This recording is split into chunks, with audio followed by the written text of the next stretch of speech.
О, здравей, приятелю, предателю, събуди ли се, миличък? Коледа, какво става? Къде сме? Ами докарах ни на едно тихичко и спокойно местенце, където двамата с теб да си поиграем на една игра, наречена "Накарай бакуха да се потича, спас жена ми". Съжалявам много, Коледа. Види да не беше сложил нещо в напитките. Не бяхме на себе си. Не, спокойно, влизам ти в положение, разбирам те напълно. Наистина ли?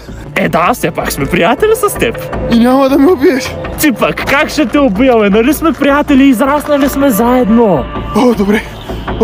Благодаря, че бях се притеснил. Ти пък, голяма си шматка, как ще те убия тебе, бе? Само ще те кастрирам. Моля? Ами да, може да сме приятели, но все пак трябва да има някакво наказание за това, че реши да проникнеш в жена ми. Айде, ела сега да отрежем топчиците.